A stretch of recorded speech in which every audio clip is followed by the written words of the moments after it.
कहानी की शुरुआत में हमें एक फैमिली को दिखाया जाता है जिसमें हैरी, मारिया और उनके 3 बच्चे होते हैं, लूकस, थॉमस और साइमन। सब क्रिसमस की छुट्टियां बिताने के लिए थाईलैंड जा रहे होते हैं और ये जब थाईलैंड में एक रिजोर्ट में पहुंचते हैं तो ये वहां का नज़ारा देखकर बहुत खुश हो जाते हैं। रिजोर्ट के सामने ही समुंदर होता है और फिर ये रात को डिनर करते हैं, उसके बाद जाकर सो जाते हैं। अगली सुबह जब सब उठते हैं तो चारों तरफ चॉकलेट्स और कुछ गिफ्ट्स बच्चों को मिलते हैं। असल में ये चॉकलेट और गिफ्ट्स हैरी ने सोने से पहले ही ये सब कुछ रख दिया होता है क्योंकि आज क्रिसमस होता है। और फिर लोग अब बीच पे जाके खूब एंजॉय करते हैं और इसी तरह से एक दिन यहाँ पे गुजर जाता है। और अब अगले दिन रिजॉर्ट के स्विमिंग पूल में खेल रहे होते हैं। तभी हेनरी मारिया से कहता है, मुझे एक मैसेज मिला है, शायद मेरी नौकरी जाने वाली है। मारिया कहती है, कोई बात नहीं, मैं फिर से अपना काम शुरू कर दूंगी। असल में मारिया पहले एक डॉक्टर थी लेकिन अब सिर्फ बच्चों को संभालती है, इसलिए वो कहती है कि मैं फिर से अपना काम शुरू कर सकती हूँ।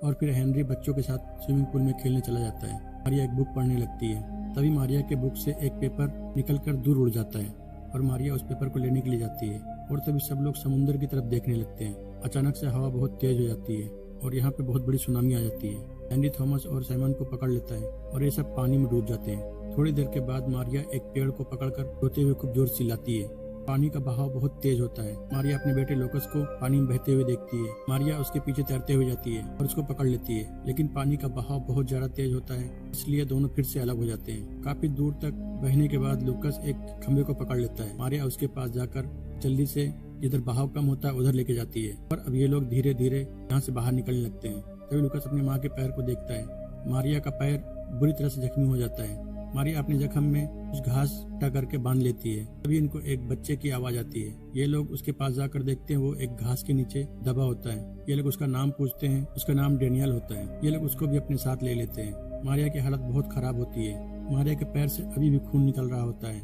और फिर इन लोग को एक पेड़ वहाँ पे मिलता है। ये लोग उस पे चढ़ के बैठ जाते हैं। काफी देर तक ऊपर बैठे होते हैं। तभी लूकस 2 लोगों को इधर आते हुए देखता है। लूकस उनको देखकर मदद के लिए पुकारता है। वो लोग इनको देख लेते हैं और यहाँ से बाहर निकाल ले जाते हैं और फिर हॉस्पिटल लेकर जा रहे होते हैं। तभी रास्ते में बहुत सारे घायल लोग पड़े होते हैं और अब ये हॉस्पिटल मारिया को लेकर पहुंच जाते हैं। पूरा हॉस्पिटल घायलों से भरा होता है। टीवी पे भी इसी की न्यूज चल रही होती है कि इस सुनामी से काफी लोगों की जान चली गई है और काफी नुकसान हुआ है। मारिया को एक बेड में लिटा देते हैं लेकिन मारिया को बहुत तकलीफ हो रही होती है, इसलिए मारिया लूकस को दवा देखने के लिए कहती है। लेकिन तभी वहाँ पर डॉक्टर आ जाते हैं और मारिया को एक इंजेक्शन देकर और उसकी घाव पे मरहम पट्टी भी कर देते हैं। थोड़ी देर के बाद मारिया को दूसरी जगह बेड पे लिटा देते हैं। वहीं पे एक आदमी अपने परिवार को ढूंढ रहा होता है। मारिया लूकस से कहती है, जाओ देखो, अपने आसपास किसी को मदद की जरूरत हो तो उसकी मदद करो। लूकस कहता है, लेकिन आप कहीं जाना मत। मारिया कहती है, हाँ मैं यहीं पर रहूंगी, तुम जाओ और मदद करो। लूकस देखता है बहुत सारे लोग अपने परिवार के लोगों को यहाँ पे ढूंढ रहे होते हैं। लूकस सबसे इनका नाम और पता पूछकर लिख लेता है और पूरे हॉस्पिटल में आवाज देकर उन सबको ढूंढने लगता है। तभी एक लड़का अपना नाम सुनकर लूकस से कहता है, हाँ मेरा नाम ही मोर्टेन है। लूकस जल्दी से उसके पिता को उसके पास बुला कर लेके आता है और उनको मिलाता है और फिर लूकस अपने माँ के पास जाता है, लेकिन उस जगह अब उसकी माँ नहीं होती, कोई और पेशेंट होता है। लूकस सोचता है अब उसकी माँ नहीं रही इस दुनिया में, इसलिए चिल्लाने लगता है। वहीं पर एक नर्स आकर लूकस को दूसरी जगह लेकर जाती है और उससे कहती है, और कोई तुम्हारा जानने वाला है? लूकस कहता है, हाँ मेरे दादाजी हैं। नर्स कहती है, उनका नंबर तुमको याद है? लूकस कहता है, मुझे उनका नंबर नहीं याद। नर्स एक पर्ची पे लूकस का नाम और एड्रेस लिखकर उसके कपड़े पे चिपका देती है। यहाँ पर जितने भी अनाथ बच्चे होते हैं ये लोग उनके कपड़े पर ढेर सी तरह चिपकाए होते हैं, पर्ची में उनका नाम और उनका पता लिखकर। लूकस यहाँ पर बैठकर बहुत परेशान होता है और बहुत रोता है। दूसरी तरफ हेनरी अभी भी जिंदा है और उसी रिजॉर्ट में है जहाँ पर ये लोग रुके हुए थे। हेनरी यहाँ पर अपने परिवार को आवाज लगा रहा होता है और जोर जोर से चिल्ला रहा होता है। उसको वहाँ पर कोई भी नहीं मिलता। यहाँ पर अब हेलीकॉप्टर भी आ गए हैं इन लोगों को रेस्क्यू करने के लिए, लेकिन हेनरी रिजॉर्ट के अंदर ही चला जाता है। तभी ऊपर टूटी हुई छत से एक आदमी कहता है, हमें रेस्क्यू करने के लिए लोग आ रहे हैं। अभी वहाँ पर थॉमस और साइमन आ जाते हैं और हेनरी इनको देखकर कहता है, तुम दोनों यहाँ से चले जाओ, ये लोग एक सेफ जगह जा रहे हैं। मैं तुम्हारी मॉम और लूकस को ढूंढ कर वहाँ पर आ जाऊंगा। उनको गाड़ी में बैठाकर मारिया और लूकस को ढूंढने निकल जाता है। हेनरी एक रिफ्यूजी कैंप में जाता है। वहाँ पर बहुत सारे लोग होते हैं। उनमें से एक आदमी कहता है, मैं भी अपनी बीवी और बेटी को ढूंढ रहा हूँ। मैं बस थोड़ी देर के लिए रिजॉर्ट के छत पे गया था, लेकिन 5 सेकंड में ही पानी वहाँ पर पूरा भर गया और मैं कुछ नहीं कर पाया।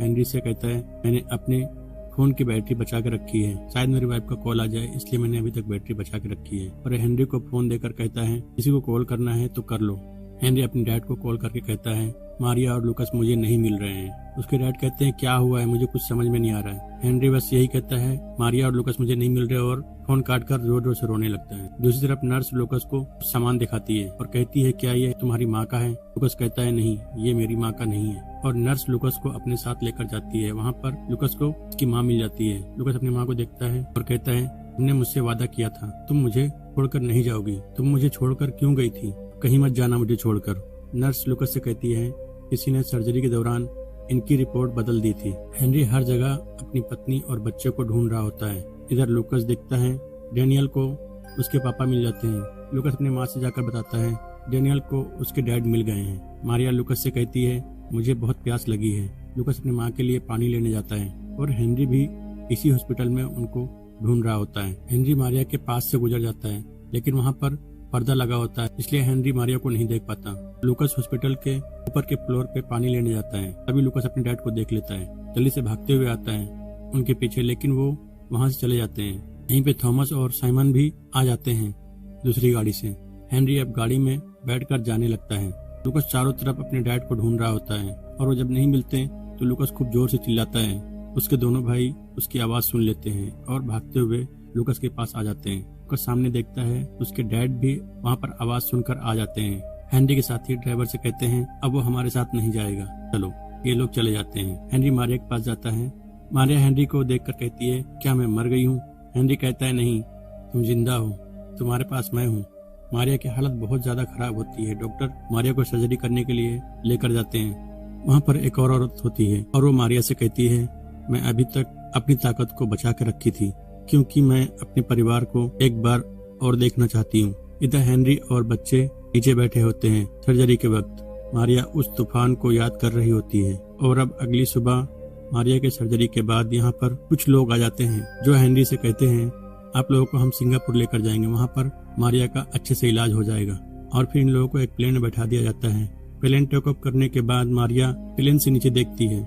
नीचे हर तरफ तबाही होती है, पानी की वजह से काफी नुकसान हो गया होता है और ये मूवी यहीं पर खत्म हो जाती है। ये मूवी एक सच्ची कहानी पे बनाई गई है। 2004 थाईलैंड में सुनामी आई थी और इसमें लाखों लोगों की जान चली गई थी। अगर ये वीडियो आपको अच्छी लगी तो वीडियो को लाइक कीजिए और चैनल को सब्सक्राइब कीजिए। Thank you.